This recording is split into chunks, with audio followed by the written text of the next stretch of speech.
President-elect Biden's cabinet is beginning to take shape as he finally begins his formal transition 3 weeks after the election. The General Services Administration, that's the GSA, sees Biden as the apparent winner. And although Trump has not yet officially conceded, he is suggesting that he gave the GSA permission to authorize the transition. With us now from Wilmington, Delaware, the home of the president-elect's headquarters, is Bloomberg's Jennifer Epstein. Jennifer, it's great to have you on. The GSA made this long-awaited declaration that Joe Biden is the apparent winner of the presidential election. What do you think was the tipping point that made them finally acknowledge it after so many weeks? Well, it seems like it had to do with just the votes getting certified in a couple of key states in this race, Georgia, Michigan in particular, which happened yesterday.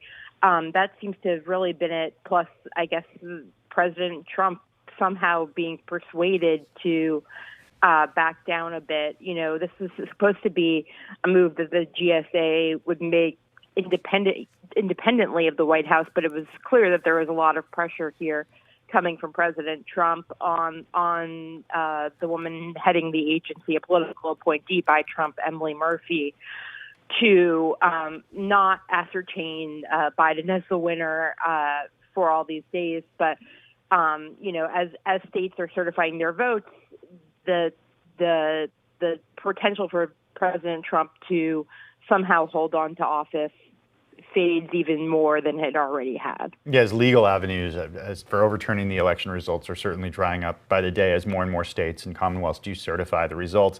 I want to talk his cabinet picks, official and unofficial thus far. We're seeing a lot of firsts. The first Latino and immigrant to run the Department of Homeland Security, the first woman to run the Intelligence Committee. He said from the start that he wants to pick an administration that looks like America. Take us into his thinking behind that and the actual process, Jennifer. You've been with the campaign since the beginning. What has the process been like for Biden? Well, you know, he's drawing from a lot of people who've worked for him for a long time, or he's had long-standing relationships with.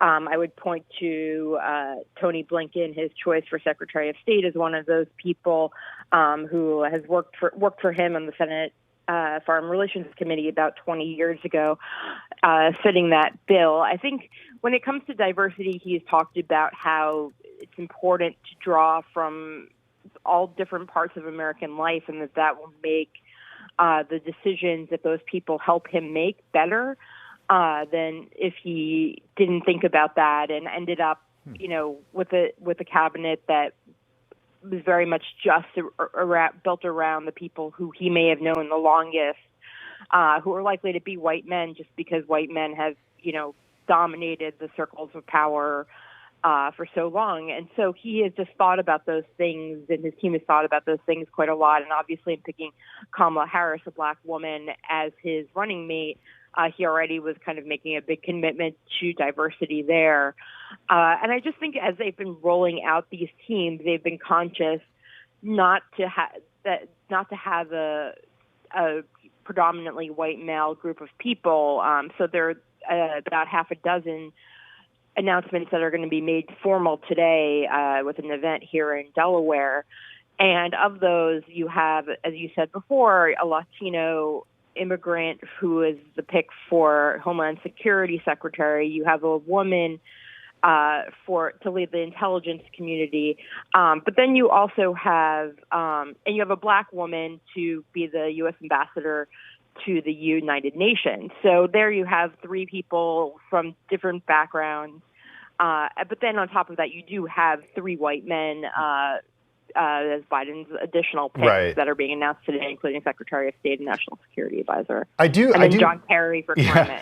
A very familiar name to people who've been. Don't want to leave him out. Yeah, the insider's insider, certainly in Washington as a former presidential candidate and senator, and of course Secretary of State. That name there for climate czar. Jennifer, very briefly, I wonder if there's any chance that some of these picks don't actually get confirmed if the Republicans hold on to the Senate control. Yeah, it's certainly possible. We don't know what Republican strategy would ultimately be, whether they would choose to target just a few of Biden's more objectionable picks to them, or if they would, give him a little bit of berth to make the decisions that he wants to make. These are not particularly controversial figures. He could have gone perhaps with Susan Rice for Secretary of State, that would have been an area where you would have seen Republican pushback. But in choosing Blinken, he's choosing somebody who has far less controversies associated with him, whether merited or unmerited, with Rice. So I think we'll have to see exactly how Republicans choose to play this. I think this team knows that Mitch McConnell may not make this easy for them if he ends up as a majority leader. But they're also putting forward people who they think, if you put it up to the American people and they're looking at these people, they say, why isn't McConnell going to go ahead? These are fine people, great credentials. Let's move forward on them. Bloomberg's Jennifer Epstein in Wilmington, Delaware. Thanks so much for joining Quick Take this morning.